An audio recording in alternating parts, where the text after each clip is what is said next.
We are born free, and we will die free. The time in between, though, that's complicated. In that time, governments, institutions, and our egos will limit our ability to find true freedom in this life. These are real stories of real people overcoming the odds, persevering in justice, and unlocking their potential. Welcome to Finding Freedom. Here's your host, John Oderman.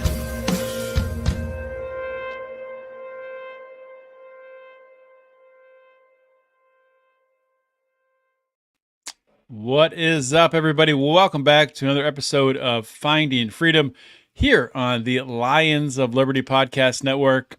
And this week on today's show, I actually got this streaming software to work correctly with the autoplay of the introduction coming into my video here. So that's good. One thing worked better this week. So if we can get better every single week, eventually, I don't know what happens. What happens eventually? You make it, whatever that means. But great to have you back this week. If you're watching live on Thursday night, as I'm streaming late Thursday on the East Coast, it is 10:07 p.m. Thanks for tuning in. We're streaming on YouTube, Twitter, Rumble, and also Facebook. If you're actually watching on Facebook, tell me, because I don't believe you. We're going to get to introducing my guest in just a minute here. Before I do that, I just want to ask everyone, wherever you are watching, or if you're listening on Monday when this posts to the podcast feeds, please subscribe to the show. And if you've already done that, well, subscribe if you like the show. If you don't like the show, go listen to something else. If you like the show, subscribe. And if this is your second, third, 100th time back, and you haven't left us a 5-star review and a or a 5-star rating and a nice review on the podcast apps, please go ahead and do that. It helps out. It's appreciated, and it's going to get this show to more ears and eyeballs. All right, so let's get into today's episode. My guest today is Harkos, and Hey. Harkos is a marketing manager, a hip-hop artist. He helps to really give musicians of all genres, if I could say that word, he helps them to grow, helps them to develop their brand, their social media presence, content creation, all of that stuff. He also hosts a podcast called Makin Cents. Harkos, welcome to Finding Freedom. Thank you for having me, man. This is awesome. Definitely appreciate the opportunity. And what you were saying at the beginning about, you got one more thing to work this week. So, just try to get that one more thing. I like to say it's a chess game of inches. Mm-hmm. That's how life is. And so as long as you're trying every single day to try to just get that one more thing, and that's what I'm all about, is every day, literally, I'm just working and grinding to try to get my personal freedom, and I'm trying to do it by helping other people achieve theirs. Because I heard what was your previous co-host with the long Mark hair? Claire? Mark Claire. Yeah, he said that on Jason Stapleton's podcast when he was on a few years ago. Whenever he got laid off from the sports gig or whatever it was, he was on Jason's podcast, and I heard him say that, and that's what really triggered me. I'm like, okay, let me get this going. And so that's when I really shifted gears and started focusing a lot on building up my knowledge and my skills a lot more, and then shifting to building up what I'm launching and still building right now with Makin Cents Podcast and everything I do to help musicians, like you said, of all genres, find their independent freedom. Yeah, man. Dude, I'm glad you brought that up. Just one more thing, get better every day. And the place where I met you was with the Weathered Soul Gang. Yep. You and Ken and Jason and Bruce. And I like that group because you all have a similar mindset, entrepreneurial focused. And, as we've talked about on that show when I was on with you guys, my new entrepreneurial ventures, this direction in life. And it's crazy. It's crazy what you can accomplish when you do just focus on that one more thing. This is what I have to do today. This is what I have to do tomorrow. And you just keep going. And you look back in 3 weeks Like for me this week, all of a sudden, I'm meeting a landlord for a shopping center about putting an ice machine in place there. There And you go. it's like, how did I get here? What happened? Like it's crazy, one man. step at Crazy. one step at a time. You know, I mean, Exactly. like I got this. This is my list. It looks like a crazy person's manifesto, but I mean, it kind of is because I am a little off. But this is just my list of things that I need to do, and I started writing these things down instead of trying to keep it all in my head all the time because I it would just kind of sit there and just spin in my head, you know, because I mean, you're like, okay, Oh yeah. I have this big grand vision of, you know, whatever it is, and everybody has their own vision. And then there's all the different pieces you got to put in place. There's short term, medium term, long term, you know, it's the whole goals thing, right? But there's also all these pieces. It's that chess game of inches. So instead of trying to think of all the moves at once, you write them all down. And so like this week, you know, I had a couple podcasts that I had to edit for some of my clients that I edit podcasts for. And then I had some other things from my personal podcast that I wanted to get accomplished. And then I had some other things in here about, you know, adjusting my website and building out some funnels and stuff like that for some of the new projects I'm working on implementing and putting together and everything like that as well too. And so it just, you know, having a list, like, even though this isn't something I need to accomplish today, this is stuff I would like to get done this week. I've gotten a decent amount of it done. Actually, I need to scratch one more thing off now that I'm looking at it.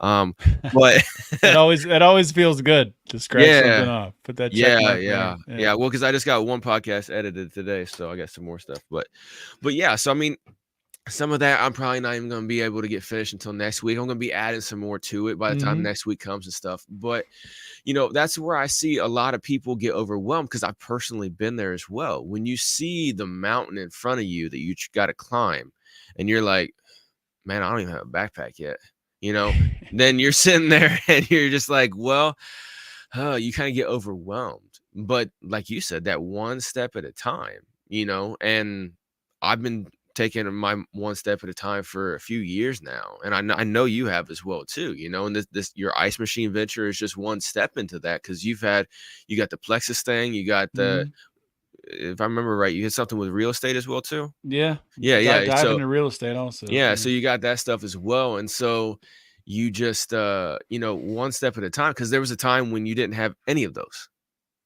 You didn't even have the urge for any of those, maybe, you know, just like whenever I got out of the military in 2008, I was like, I want to own my own business. And I had a couple different ideas, but my one big idea that I still want to get to is owning a greenhouse complex with, you know, multiple big greenhouses or whatever. It's like one big greenhouse, and it's an aquaponics system set up. So you're familiar with aquaponics? Oh yeah. Yeah. So for those who are listening or not, it's where you use hydroponics to grow plants, but then you filter that through your aquaculture, which is the raising of fish. And so you use the fish waste to water the plants and fertilize the plants and yada yada, symbiosis, right? Well, I want to have a complex like that also has a storefront, so you can get the most fresh, the most beyond organic food possible right there in your town. Obviously it's gonna have to be on like the edge a little bit, you know, it can't be downtown because it's gonna take some space, but you know, it's gonna be like right there. You can come out there, you can get it. Probably, obviously, by the time I get set up, I'm gonna be able to have robotic delivery and stuff too, right? Drones or something. But you know, to be able to get it, because you can't use any fertilizers, pesticides, nothing like that with an aquaponic system, because something that'll kill some bugs will also hurt the fish, stuff like that. So you have to do complete 100%, like, oh, here, let me use some cinnamon oil to get these spiders away or something. Like, well, you need spiders, but you know what I'm saying? Like stuff like that. You can't, you got to be very, very careful even what essential oils you use that could be polluting the fish as well too. And so when it comes to a health perspective, like, you know, Whole Foods Who is essentially kind of what, but that was my dream then, but that takes a lot. And so over the years, I've had to, you know, I tried getting a business degree because I'm like, oh, okay, you know, I need to learn about business. Well, as I was going through that, and I was like, okay, well, let me try getting into working in management and businesses as well too, because I already had management experience in the military. But then they didn't want to, you know, civilian people don't want to recognize a lot of the military stuff, which is nuts because, you know, that's not on the recruitment campaigns, right?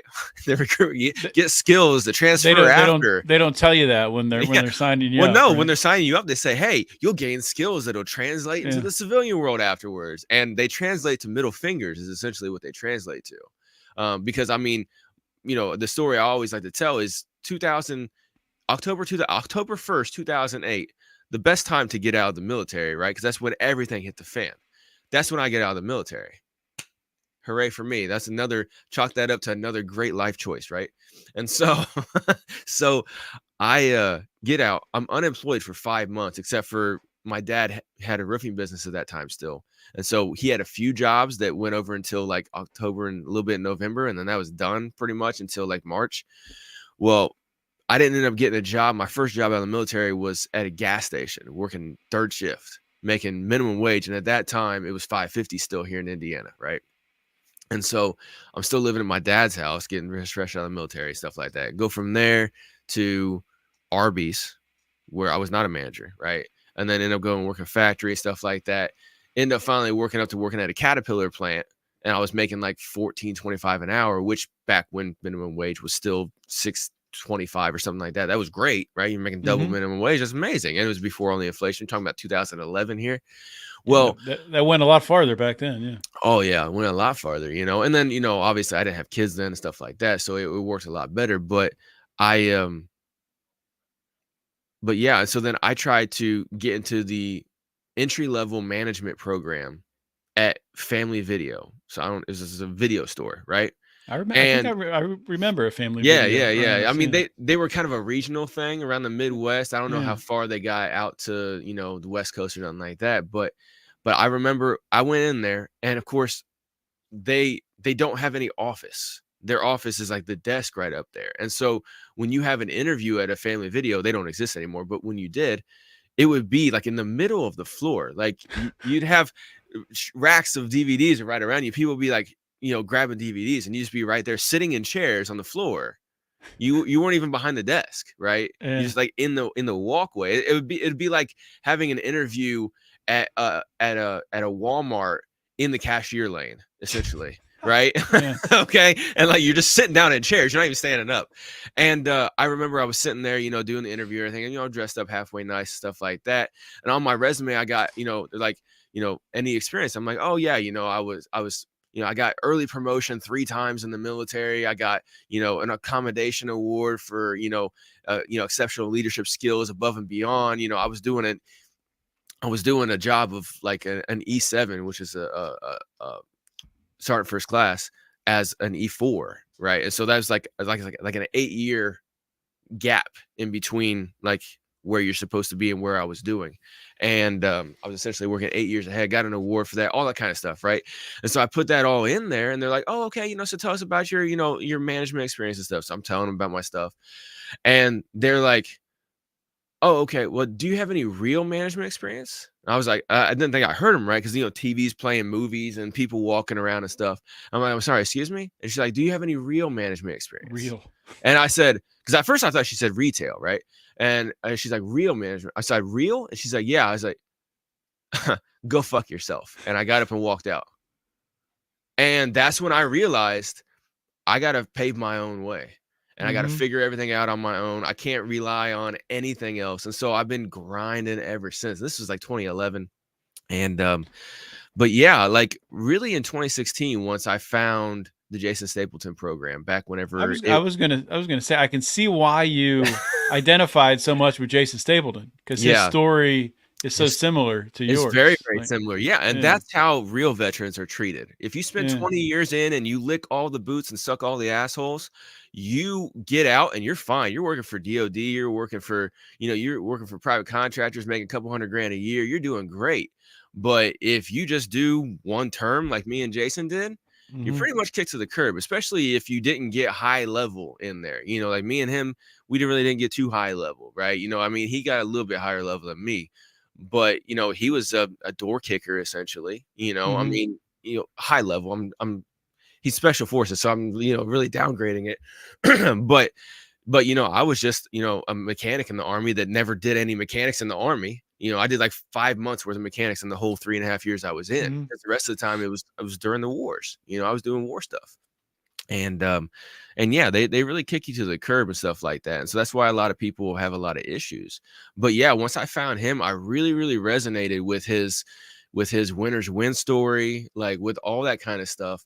But that's when I really started, everything started clicking finally.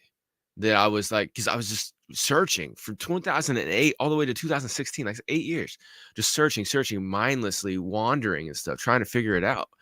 And in 2016, finally, the internet finally started getting to a place where I could actually do something, and it made it so cheap, essentially free. And so, then that's why I started my first podcast in 2017, and then started just going down my journey and learning about LLCs, learning about marketing, all that stuff from 2017 till now. And with the help of Jason, because I do work one-on-one with him in his private mentorship program, but even before I started, I joined that a few months ago, like all the free stuff from him, other people from other industries as well too. You really got to go at it and get it on your own. And so, that kind of brings me to like my story with my podcast, Makin Cents Podcast, and what I do with, my company that's called Apex Music System that runs everything. Is I help independent artists get where they need to go with the different skills that I have, but also with the mentality shift of the planning and of just keeping it as simple as possible. Because I've had to build my company with no money. I mean, I've never made over $50,000 a year in my life. Yeah.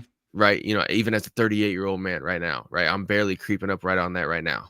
And so and I'm looking to double it, obviously, but, so I know exactly what it's like to be making $30,000 a year and trying to be like, well, yeah, I might be able to run $30 worth of promotion on this, or I might be able, spend this, I mean, I had to get payment plan for my $700 computer that we're on right now, so I can relate to a lot of these struggling artists. And I'm saying, hey, look, stop just living in that starving artist mentality.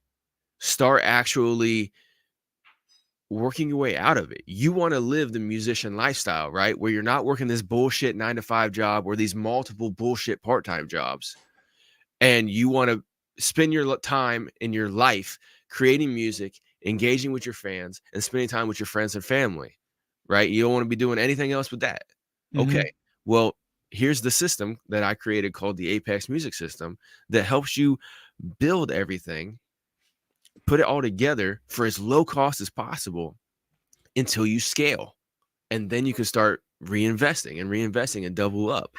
And so that's like everything that I do leads to that, to help these artists out as well too. And I use a lot of the same systems to build my stuff. Like I'm just now to the point after a little over a year of having the podcast to where I'm actually investing in promotions and advertising and stuff like that on my channels in order to really add that gas to the fire, because I've actually built everything. And that's one thing I see a lot of artists do as well too, is they'll try throwing money at stuff too early. And then they'll wonder why it doesn't work. I don't know how many artists, you'll probably laugh at this. I've heard a lot of artists say paid advertising doesn't work.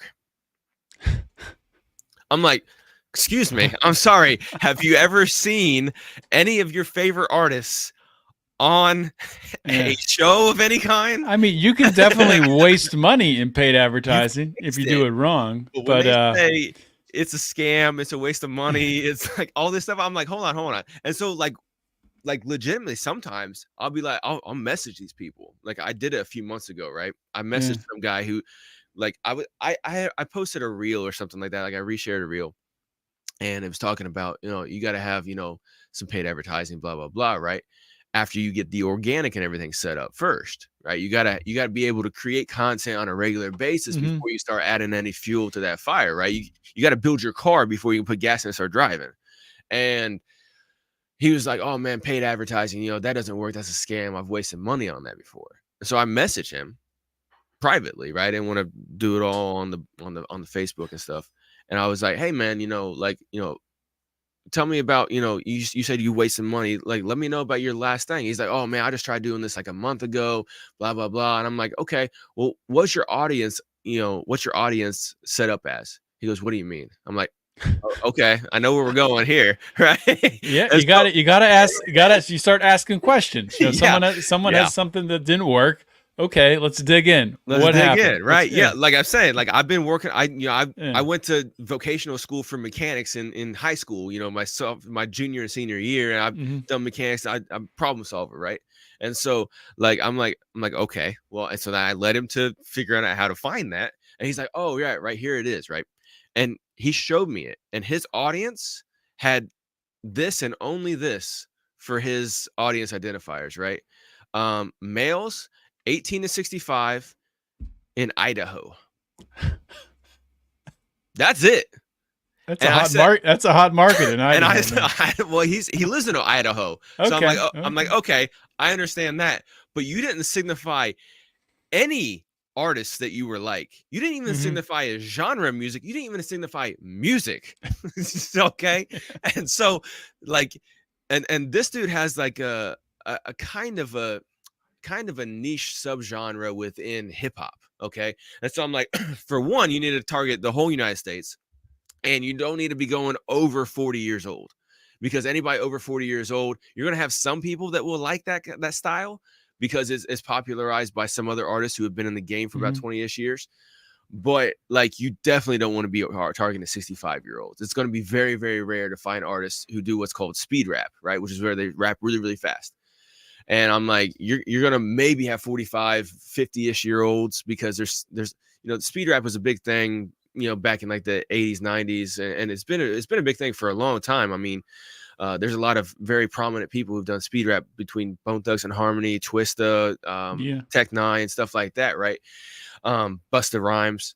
So it's very popular. It's been popular since like the 80s, off and on, but it's a very small section of the overall hip hop listening audience. Hmm. And so I'm like, okay, so, and then also I was like, look, you need like, who's 10 of the people that you're closest to, right? And so he named me like 5 or 6. I threw in a couple other ones. I'm like, okay, here's nickel's worth of free advice. Take all this shit that I just told you, change your audience, put $20 on it over the next week, right? Nothing crazy, do it. And then a few days later or whatever, I messaged him. I was like, hey man, how's that ad going? He's like, bro, it's working like a charm. I'm like, I thought it was a scam. Yeah. See, the problem is that when you're ignorant, when you have no knowledge, Exactly. everything's a scam to you. Hmm.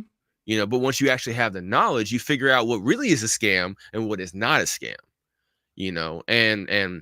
And that's a lot of the kind of things that I try to focus on to help artists, because even though a lot of these entry level artists like that guy Hmm. don't have a lot of money to where they can even really pay me anything, I still like to help them.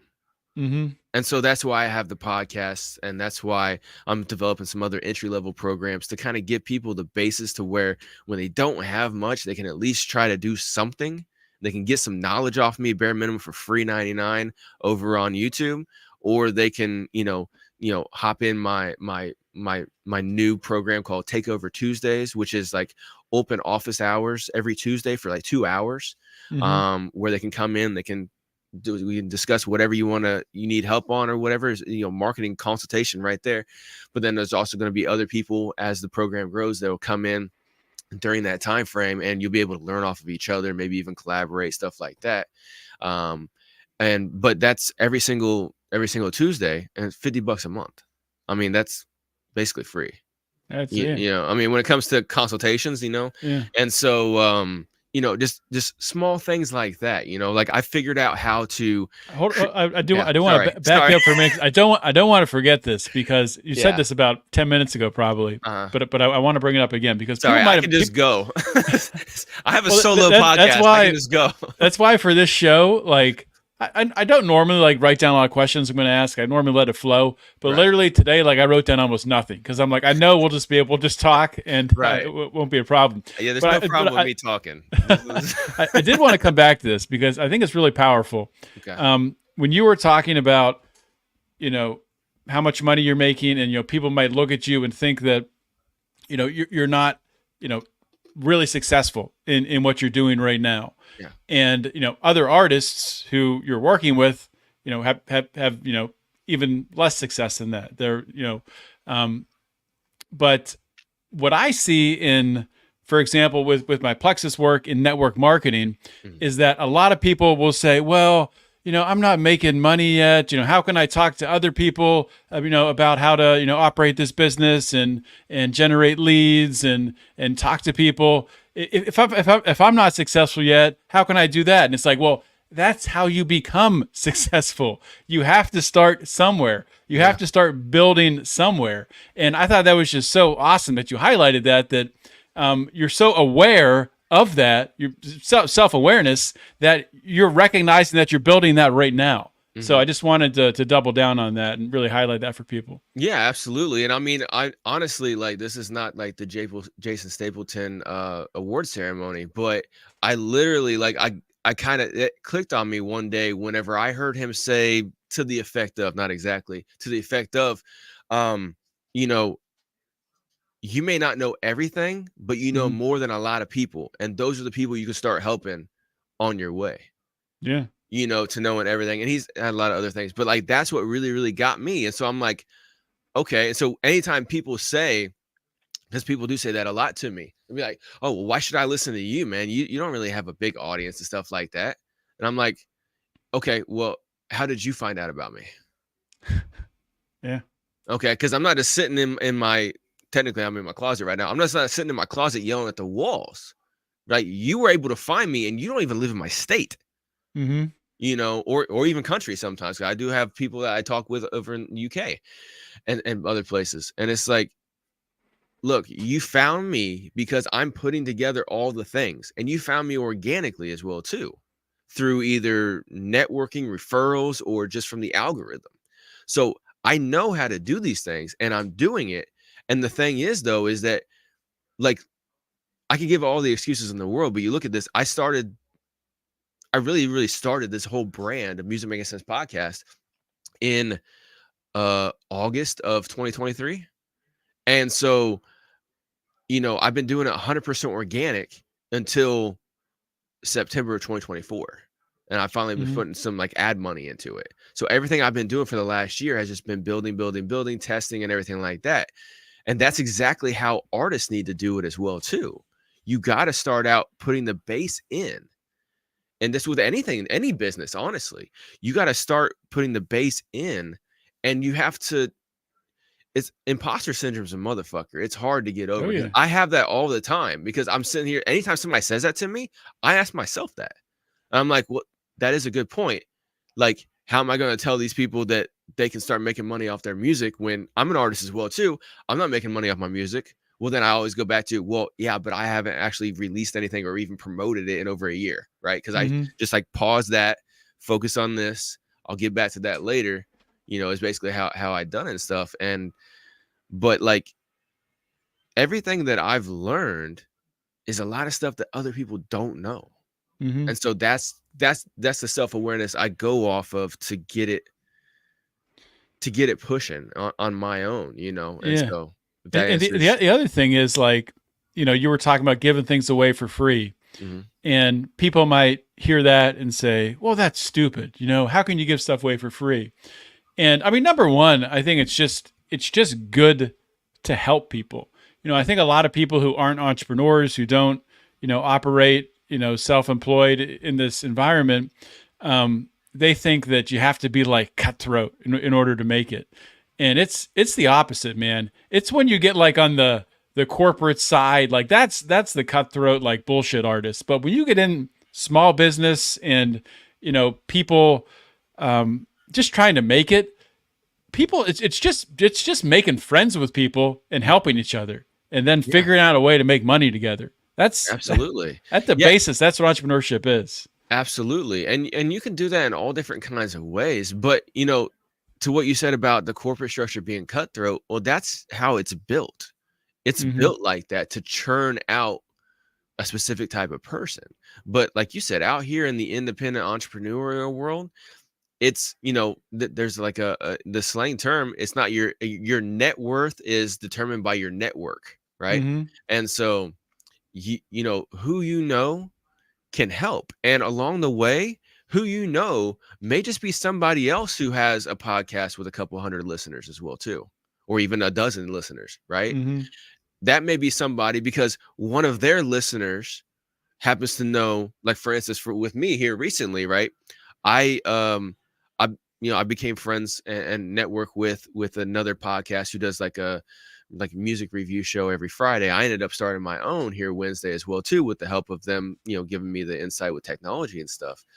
But by me going on his show, a couple Fridays a month, sometimes a little bit more, and just hanging out and just being me and everything like that, just hanging out, then people got to know me on his channel that honestly during the live stream gets like 10 to 15 people at one time listening, watching the live stream. Yeah. And one of the people on there, he was like, oh, hey, yeah, blah, blah, blah. He's saying something in the comments. And I was like, I was like, man, all the, like, he kept like referring different artists, play this artist music, play this artist music. I'm like, do you know these guys? Because like they were all like kind of like lower tier artists and stuff. He's like, oh yeah, I know these guys. I'm like, man, you sent them my way. And then he was like, yeah, let me message you on Instagram. I'm like, okay. And so he messaged me, and like I got 4 interviews booked with some of these artists coming up here soon. And one of which is possibly going to lead to start being at least a small time client, if not something bigger.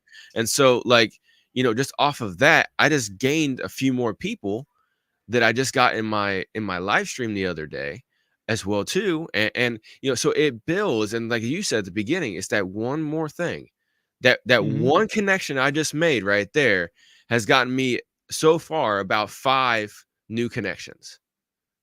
And which is wild. Yeah. Yeah. And the 10% rule, maybe one of them will actually accumulate to something substantial in the short term. In the long term, I could get 2 or 3 of them becoming something substantial. It could take a while. I mean, because like from my own personal experience, I try to base everything off my own personal experience to an extent. But, I listened to Jason Stapleton. Like I said, 2016, I started listening to him. I never gave him a single dime until like 2018, 19, something like that. But I listened the whole time. And the first thing I ever did was he started having his newsletter for $5 a month. And that was the first thing I did. Right. And then he developed a Nomad network. And then that was like $20 a month. So I did that. And then if you remember, he like took the pay away from that or whatever. And so then I wasn't paying him anything for a little bit. And then he ended up selling the master collection, which was all of his old courses for like it was like, what was it? Like $1,000 or something like that. It was kind of a big ticket type of situation, but he had it on payments. And so I went ahead and did that because it was on some payments, so it was, I worked up to that, but I didn't really give him any real money for a couple of years. And so I know most people are going to be like me. And so I just got to give out nickels worth of free advice, as much as possible. But when it comes time for me spending my time and me actually giving you, like, as they say in the hip hop community, like the sauce, right? The meat and potatoes. Hey, that's one of my paid services. All right. You don't want to work for free. I don't want to either. Let's respect each other on that. You can have as much of my free information I put out on YouTube as you want. Anything that you hear on YouTube or my podcast channels, 100% free for you.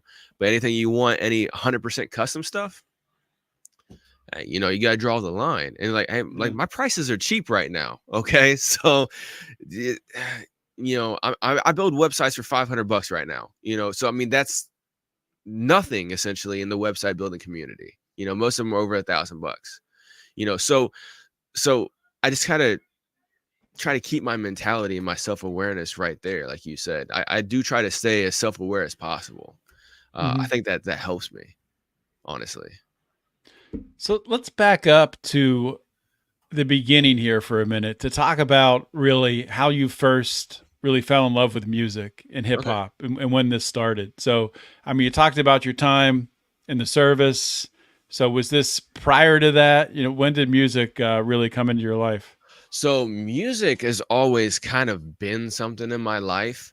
I've always liked listening to music. My dad was part of the Kiss Army, right? For those of y'all who don't know, that means he was a Kiss super fan back in the day. Leather jacket and all that fun shit, right? When they came out comic books, he bought all the comic books. He still got them, all the action figures, all that stuff. But he was always listening to music. My mom was always listening to music. She was more like Aerosmith, Bon Jovi, stuff like that. She's really in love with Bon Jovi. But, they were Gen Xers, you know, so that's to be said, right? And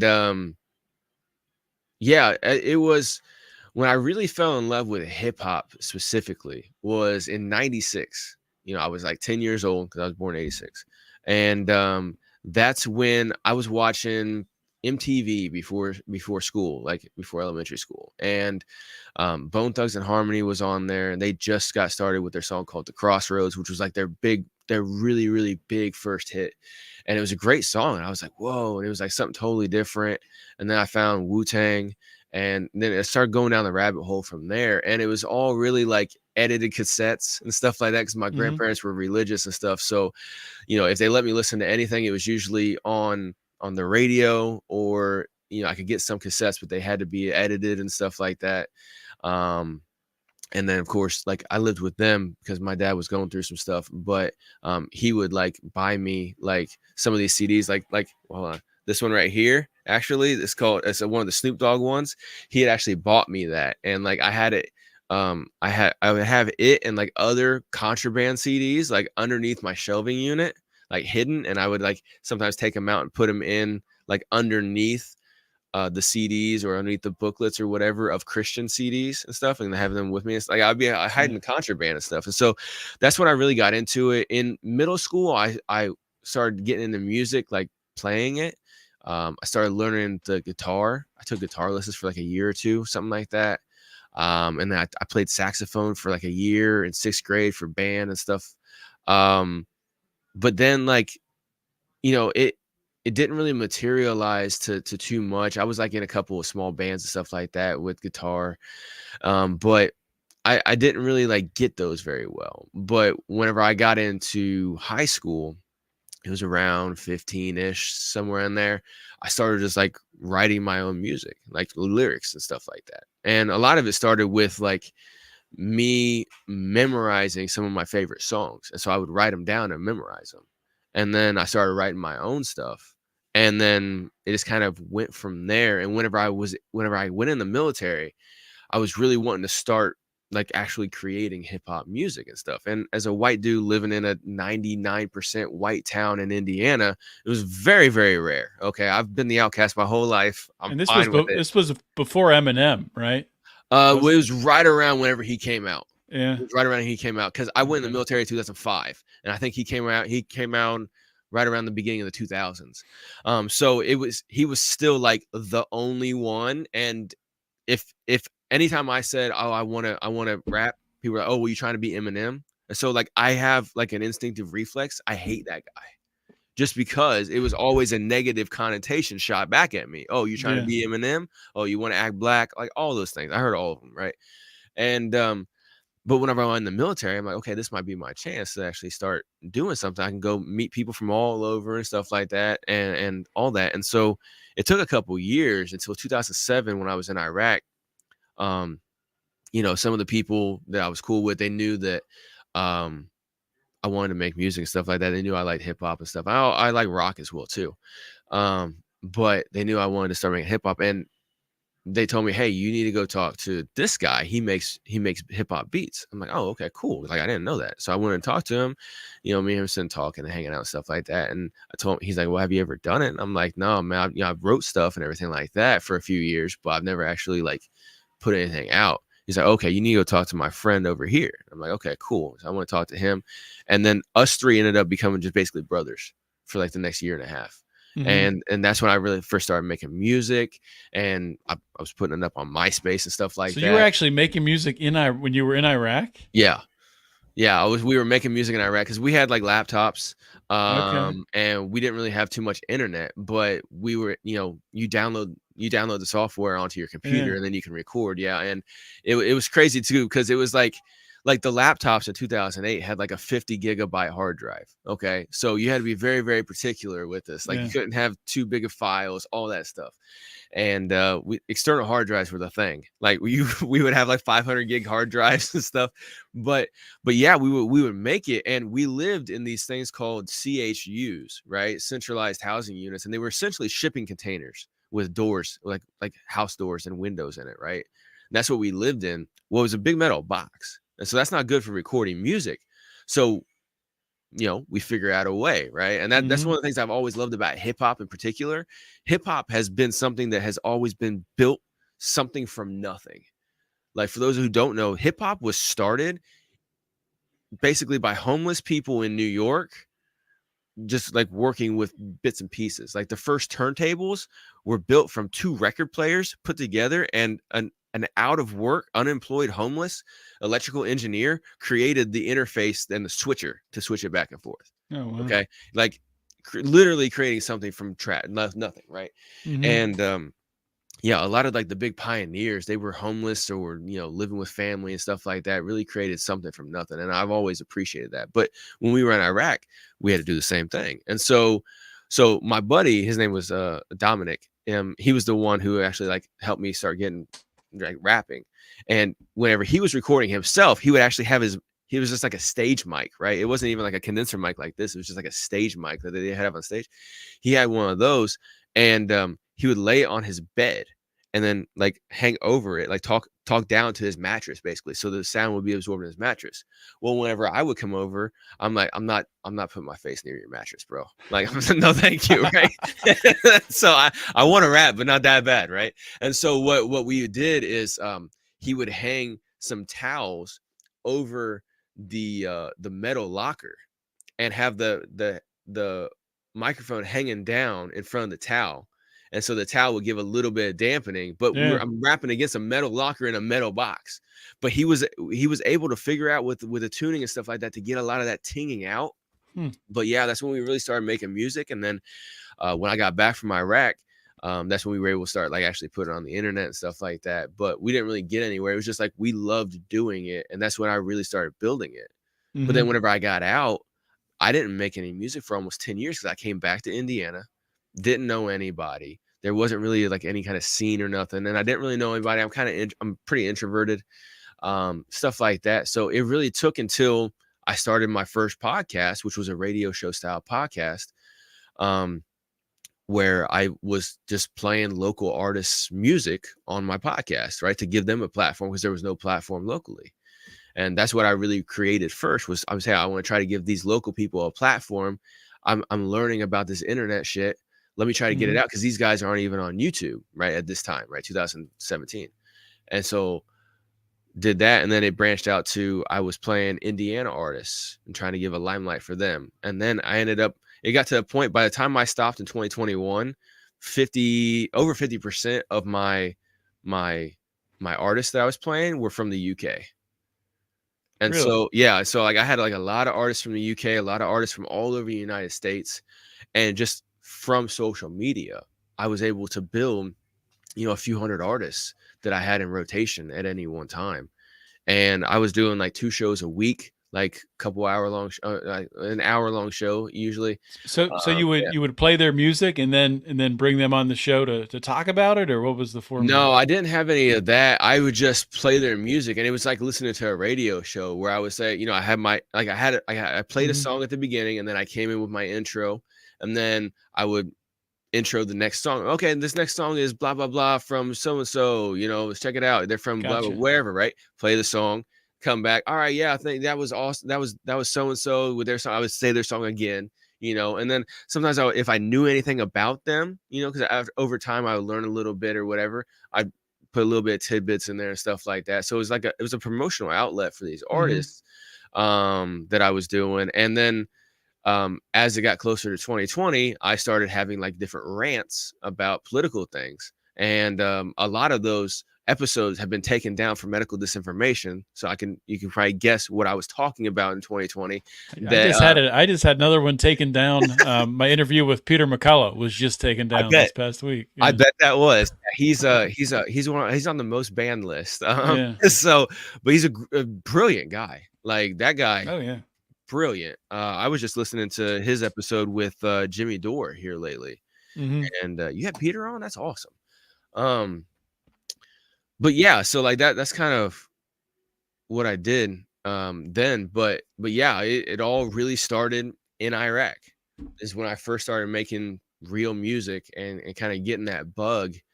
And but yeah, so music's always kind of been a thing of mine, and I really try to like look at other people and try to improve myself off of them, even though I still make my own mistakes.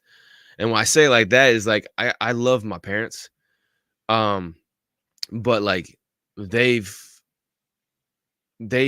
fell for a lot of the American dream shit where, oh yeah, you just go work at this factory and you'll be fine. Mm-hmm. And it didn't work out. My dad, I get a lot of my rebellious gene from him because he ended up saying fuck the system and everything like that and started his own roofing business, which was great. But then he didn't really put a lot of the pieces in place to where whenever he was physically unable to do it anymore, he could continue the business. And whenever he had to physically bow out and go on disability from the government, I really didn't want to run the business, you know, and stuff like that. And so he had to shut it down, everything like that. And I really wasn't ready to run a business or anything like that at that time either. But, you know, I look at that and then that's what really motivates me is, you know, it's kind of like demented to say, but I'm like, look, I watched my grandpa die because he was living at my dad's house with me during high school. I watched my grandpa die on disability fighting cancer. Wow. Because he didn't have anything set up and he did a lot of different mistakes, you know, severe alcoholism, you know, life choices. He lived a great life, but a rough one. And then, you know, now I'm seeing my dad essentially on disability as well too. And he's like, I think he's just now turning 60. Right. And so I'm like, I don't want to be there. You know, I love them, but I don't want to do that path, you know? And so I'm like, I've made a lot of mistakes. I feel like I wasted my 20s, but I'm getting to a point now, 38. Sometimes, you know, I feel a lot of times like I've missed the boat, but at the same time, I'm like, look, the boat, I just found the boat. Like I couldn't do anything that I'm doing right now. Even this, we couldn't have done this in 2008. No. You know, when I got out of the military, I could like my whole business structure had to be built at this time. I couldn't have done it any other time. Exactly, man. And it's not because I've had the same thoughts. And you think back to, I worked in corporate America for 16 years. Right. But it's not those years, even though it's not directly, you know, applicable to what I'm doing now, a lot of it, it's still like the skills, being able to relate to people, being able to communicate, being able to set a schedule. A lot of stuff does, but at the same time, I wasn't ready to do this 10 years ago. And it's not only that I wasn't ready from maybe a skill standpoint or I wasn't ready just from a mentality standpoint. I didn't have the drive, right? Yeah, you gotta have that in entrepreneurship, it's going to lead into my next question. I'm not just rambling. That's fine. In entrepreneurship, man, you have to have drive because for years I've had side gigs with varying degrees of success. Some totally fizzled out and didn't work at all. But if you don't have something that is forcing you, if you don't have something like in real estate, you know, one thing I'm doing right now, a part of it is a lot of cold calling. If you don't have drive to light that fire in you, you're just going to sit in your ass and not do it. So it's everything has to line up in order for things to work out. So missing the boat, it's really the boat just arriving when it needs to be there for you to get on it. Absolutely. But I do want to ask you about entrepreneurship. I think Ken and I talked about this last week. So we were talking about the idea that, do you believe that people like have an entrepreneurial gene that either maybe right away when they're 20 it comes out, or maybe it takes some time to develop? Do you think that anyone can become an entrepreneur, or does that like gene really need to be in the, you know, the individual? I think everyone probably has the gene, but just like, you know, it has to be unlocked. And some people don't have it unlocked. It's a mind state. It's not necessarily like, oh, well, my dad owned a business, so I'm going to be great at it too. You know, I mean, he was decently successful. He built a solid business. People didn't have to have their roofs re-roofed in his whole town for quite a while. So he did well, but no, I think it has to be unlocked, and that mentality has to be there. You have to essentially, for lack of better terms, you have to hit the point of fuck it, I'm going to do it. Yeah. You know, and so with me, I hit that point. 2020 was I hit a lot of points of fuck it. For a lot of different reasons. And I won't go too far because I can just talk for hours. But between 2020, 2021, and even until 2023, I've hit multiple points of fuck it, to the point where now I'm just almost all in. I still try to manage myself to where I'm not fully just diving in 100% and being reckless. But when it comes to your question, I think a lot of people have been too conditioned to play it safe. Yes. And to work and to be within the system, stay with the system. Hey, go to college, get that good job, get that pension, whatever, right? But then I'm a millennial. A lot of people in my generation have been screwed by that system. And a lot more people are starting to turn, they're starting to see, and they'll be like, oh, this whole system is a bag of lies, right? And then now my kids, they're 16, they're Gen Zers and stuff.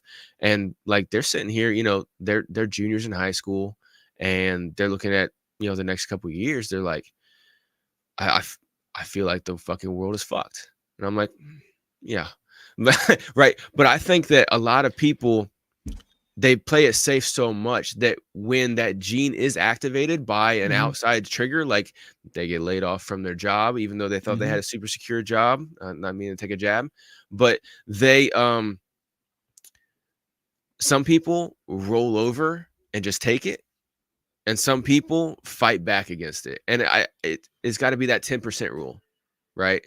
That 10% rule, that 10% of those people, they don't take it. They don't roll over and take it. They don't go get on the unemployment and ride it out for the 99 weeks. They don't even apply for unemployment. They just figure it out. I have yet to apply. Exactly. I don't even know how it works. It's a pain in the ass. I tried it in 2012. I got laid off from that job at Caterpillar factory. I got laid off. And so I was talking to some of the full-time people that, had been there for quite a while. And because we knew the layoff was coming, and I was one of like the temporary employees. I was going to get laid off first. And the guy was like, oh yeah, man, whenever I got laid off like 5 years ago or whatever, because they had another big layoff like every election year or whatever. Caterpillar kind of sucks. But he was like, yeah, man, I was getting like $300 a week and, blah, blah, blah. It was okay. Right. And I'm like, oh shit. Well, at this time, like I said, I was making $14 an hour. So I'm like, okay, $300 a week. That's me cutting like $150 a week out of my check. I can still live off of that. And I'm going to college. I was going to college online at that time. I'm like, I'm going to college so I can just live on the unemployment for a little while, finish my degree, and then I'll be better after that. Well, then I get laid off because you got to wait until you have no job to file for unemployment. And then you go to file and they're like, oh, wait, you got to wait 2 weeks before you can file. I'm like, so I got to have $0 for 2 weeks before I can file for unemployment? And so then you go and file. And then it took like another week for them to get it. And so I'm over here just like dying, bleeding out, basically. Like my girlfriend that I had at that time, she was working a minimum wage job. So we were like scraping even in 2012. And then they come back. They're like, oh, yeah, you're going to be getting $100 a week. And I'm like, well, this can't work. And so I immediately went and got a job at a landscaping place because it was the first place I could just like start immediately, like no bullshit. And then like while I was doing that is whenever I had that interview at, I had another interview. I gave Family Video a second chance and they still told me to go fuck myself. So there's that, but they didn't tell me in the same way. Look at Family Video now. Exactly. Look at them now. If only they would have hired me, they might still be in business. They could have been Netflix if they hired you. They could. Yeah. And see, that's the thing too, is that remember how everybody shit on Netflix and even Redbox, which doesn't exist anymore now. But I saw Redbox not too long ago. I don't know if it's just sitting there or I don't know. Well, actually, at my kids' work, they work at a grocery store and they got a Redbox in there that I think is still operational. But it's like people don't do it like they used to. Like they must have some of that dark funding or something like that. They must be doing like some kind of operation to still stay afloat. Because I don't understand. Like everybody has a couple different apps, and bare minimum they just go to Amazon Prime and buy the video or something, rent it or something like that, And so, but yeah, to get to your question, I go off on tangents. Sorry, but I think that everybody has the capability to do it. It's just only 10% of the people, once that trigger hits, are going to actually go forward with it. Like Yeah. yourself, I mean, I don't know how much you've told your audience, but you compared to what you've told me and the guys over on Weather Soul. But I mean, you have been working on your entrepreneur stuff, side hustles and stuff like that. But really, once this trigger happened, you decided to say, okay, fuck it. Let's go. Yeah. Right. I mean, it's But it's like I think it was at the perfect time, honestly. Yeah. I mean, if life's going to punch you in the face, and Always. when you get punched in the face, do you actually jump back up and ask for another punch in the face, or do you start crawling around and say, "Oh, just let me have another job. I promise. I promise I'll do it better next time." Yeah, I'll do better next time. I'll do all the DEI training, whatever you need. Yeah. So I one of my songs I wrote in like 2019. I remember this line every time. Every time the topic comes up about life punching you in the balls or whatever. I remember this line. I said, karma's a bitch, but I wifed that hoe. Freaky deaky fucking bite that hoe, right? Meaning like, hey, like karma in this life is a bitch, but I'm going to just bite it and just like take control over it as much as I can, And so, yeah, life will constantly kick you in the balls, and you just have to just take a deep breath and try to ride that pain out. Yeah. And try to not get kicked again. So one of my last questions here, I've been asking all of my entrepreneurial-minded guests this question. In the next 5 to 10 years, where do you see yourself? What are your goals? What do you want to be doing? So the 5 and the 10 is a little bit different. So roughly in my 5, break it down. Yeah, roughly in my 5, by the end of 5, I want to be fully 100% lifestyle funded from my business.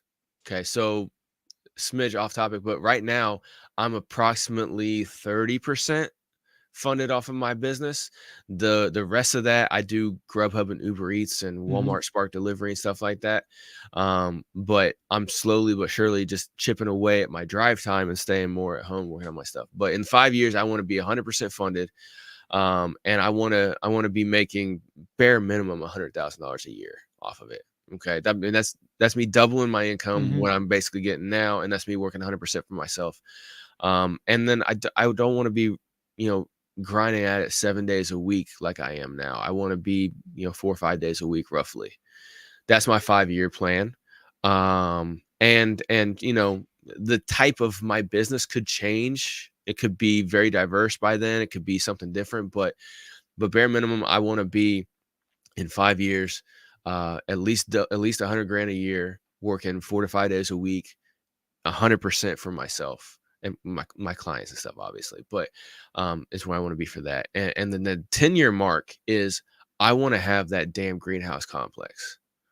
There you go. That's my 10-year mark. So, I mean, between now and 10 years, I got to make more than $100,000 a year to be able to afford something like that. But I want to keep working and building and grinding to get and diversify my sources of income and my different things. I always have other ideas of other businesses that I could start that could kind of run on their own. I can kind of oversee like a day or two a week type of thing and kind of get it up and running, do stuff like that. But yeah, 10 years, I want to have that greenhouse complex. Yeah. One thing that I haven't focused on until really recently learning about it is, for individuals, we have a credit score, how we take out loans and all of that, which affects what we can borrow. With the businesses, you have a Paydex score, and that Paydex score determines, your business getting money loaned to it. And getting money loaned to a business versus getting money loaned to an individual, you can get a lot more money loaned at much lower rates to a business than as an individual. So the reason I'm saying this, a greenhouse, that goal in 10 years, and that's 10 years away, but knowing that now, you can start to set things up as you work towards that. If it's starting other businesses or whatever, with keeping in mind that you have that goal. So you are going to need to, build up your Paydex in order to fund it. But or go out and crowdfund it. You could do that too. Yeah, absolutely. Well, like my goal to work up to that, like obviously I am starting to learn about business funding as well too. Right now, I don't know that much, but I'm working on learning some of it. But my goal is to, so like I own my house right now. Well, technically the bank does, but there's that. But I want to buy a larger property even further away from people, because as much as I like interacting with people, I don't like being around them. And so I want to have like a compound essentially. And then at that place, I'm going to build essentially a prototype, a smaller scale version of my system, get it all up in place. And then that way I have the working system as a prototype essentially, and then scale from there for funding and stuff like that. But yeah, definitely business credit. And then there's so many benefits to owning a business and running things through a business that you can't do working a W-2 job. Like, no, it's insane. I mean, like the difference between being a single guy, not married, no kids, and doing your taxes and just getting raped, and having a couple of kids and being married and getting all this stuff back, that's nothing compared to the difference between working a W-2 job and having an established business when it comes to the tax breaks, the write-offs, the lines of credit, like you just said, and everything like that. And then the fact that when you run a LLC, limited liability corporation, if you get sued, that entity gets sued. You can file bankruptcy, shut that down, start a new one tomorrow, technically, right? Yeah. And so it's like, and also you could start a holding LLC in Wyoming, and have another LLC in your home state tied to that with a registered agent in Wyoming, and nobody can even tell that you own that LLC. Nope, nobody can tell. And that's the thing too. So like, I technically have one. So there's another thing too, is like the DBA, doing business as. That's something that I've learned about here recently as well too, because I have Apex Music System LLC, which is my company, but then I also have a DBA for Makin Cents Podcast LLC. So then that way you can separate and segregate the stuff. So if, for instance, Makin Cents Podcast gets a lawsuit or something kind of liability or whatever, maybe runs up some debt, and for whatever reason I fail and I can't do it, I can close that down and still have an Apex Music System LLC. You know what I'm saying? Or I can start a whole nother LLC, which I thought about doing for Makin Cents, but I just, I start a whole nother LLC for, Green Gardens LLC or whatever, right? I want to do something over there. I want to do something in cars or whatever, start another LLC. And like what you said, you can diversify, and nobody really, they have to dig in to like the financials, like the federal registry with the LLC, the state registry with the LLC. I mean, yeah, but like Joe Schmo searching on the internet to try to find who owns it, they got a chance. No, they're gonna have to go through the Department of Commerce. Yeah, but I mean, great discussion here. Obviously, we're talking way over our heads, so there's probably somebody listening who's does this for a living, who's an accountant or accountants run the world. All right, accountants really run the world. So shout out to all y'all, 100%. If anybody wants to work pro bono, let me know. So and let Matt know, or John too. I'm sure he was going to want to know that. I keep wanting to call you Matt because Matt's in your last name. Dude, people, I don't know. Yeah, people always do that. It's my whole life. People have called me Matt. I'm like, who the heck would name their kid Matt Odermatt? And, are you maybe? You name one of your kids? No. You have another kid named Matt? No, I wouldn't do that. But we're almost out of time here. I was saying we'll go 40 minutes. We've got an hour, so that's like I said, I cannot shut up sometimes. But what I would say to anybody, because this show, from what you've told me, is about, like what you said on the Weather Soul, is about you documenting your journey in going. That's really my other show, Pursuit of Freedom. Is documenting that journey, which I've done a poor job of that recently. I haven't released an episode of that in like 2 weeks. It's tough sometimes. It is tough. It is tough. This show, Finding Freedom, this has been around with this name since 2021. Prior to that, of course, it was Felony Friday. But yeah, this show is about, giving people like yourself, now I'm focusing almost entirely on entrepreneurs and, creative people, to give you a platform to share what you're doing. So that's what this show is all about. Right. Well, I guess that's what kind of what I was meaning, is that this show is more geared to people who want to learn from other people, Right. kind of getting the game rolling. What I would say is, you know, you're going to have a catalyst. You may have already had it. You may not have. You may have ignored them, but you're eventually going to hit that point where it's make or break, and you're going to have to decide, okay, not quit my job tomorrow, have nothing in savings and start a business, nothing like that. But you're going to have to be like, okay, I'm going to start cutting out all the extras. Okay, I'm a single guy, right? I've pretty much cut out dating. Okay, even just fucking around, honestly, to be honest. And just because I just focus all the time, between my kids and my business that I'm trying to get, I'm just like, no, just focus, right? And sometimes you're gonna have to cut out stuff like that. And I heard Joe Rogan had a guy named Jay Prince on, and Jay Prince started he started a record label down in Texas. I can't remember the name of it off the top of my head, but he had a business partner who was very, very good at what he did. But he had a woman vice.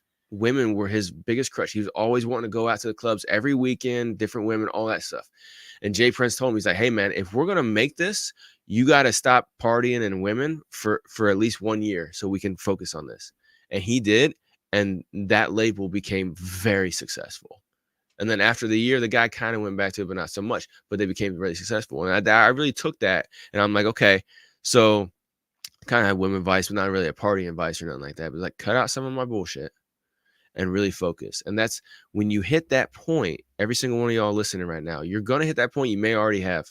When you hit that, you got to make that decision, and you got to cut out some of the nonsense. You got to shed that dead weight to go faster.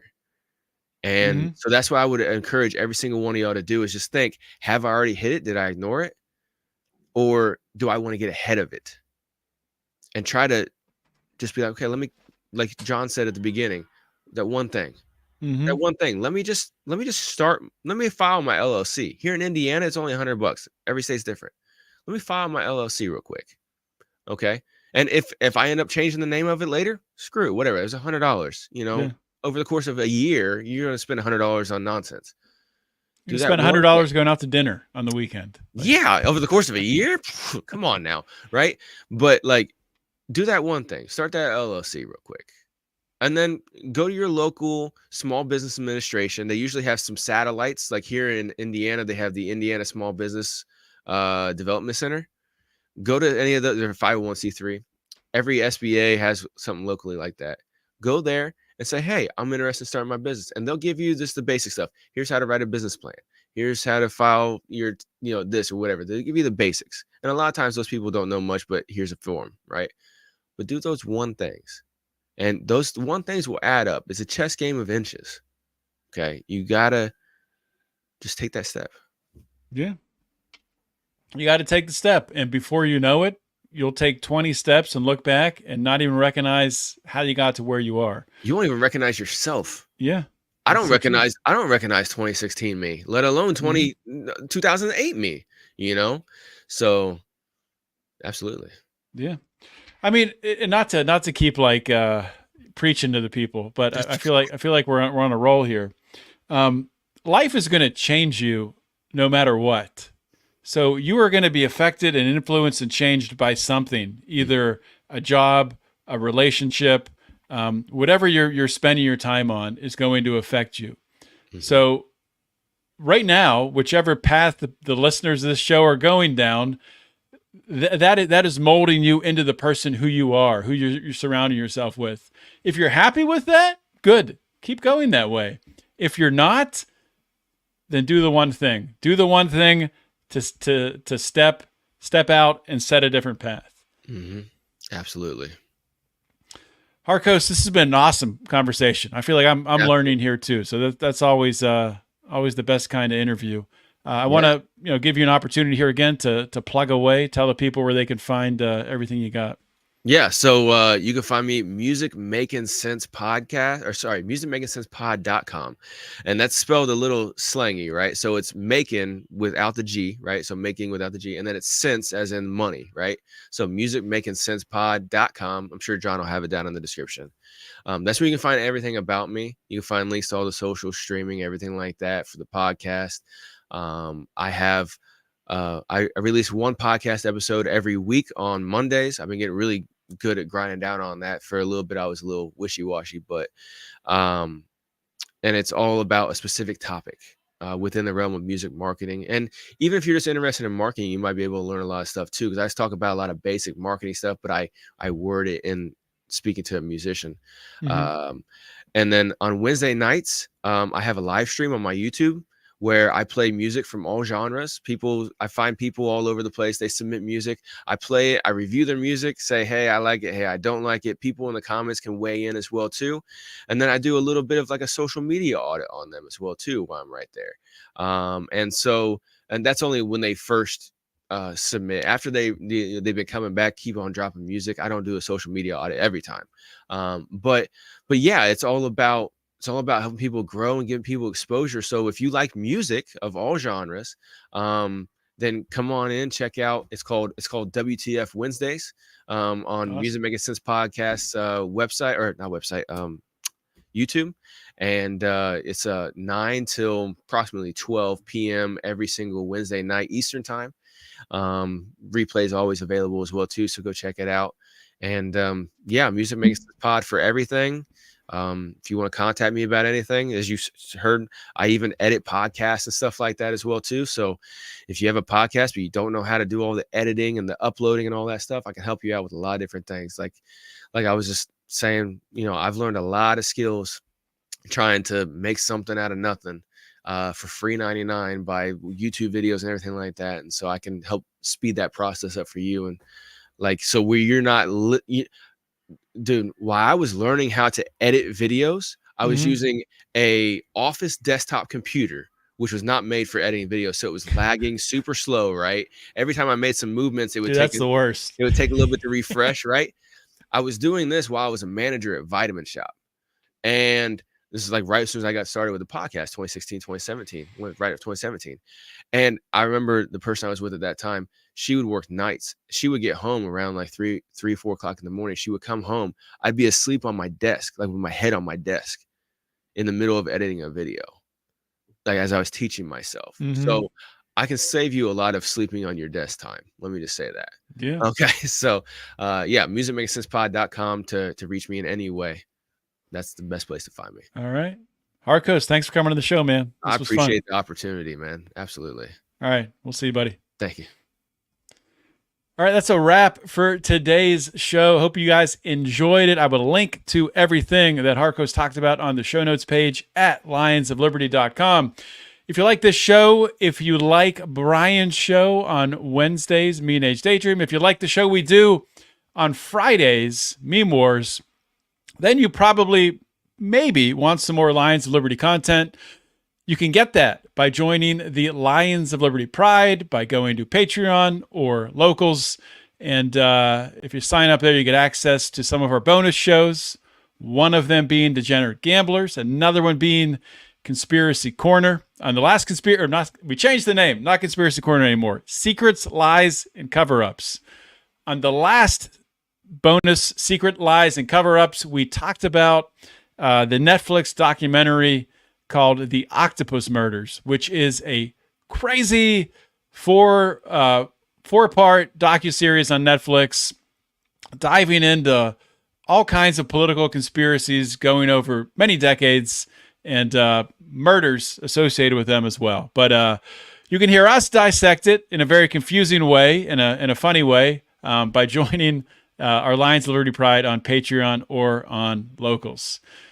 That is all I have for today. I will see you all next week with another awesome guest. In the meantime, always remember to keep your head up and the fires of liberty burning.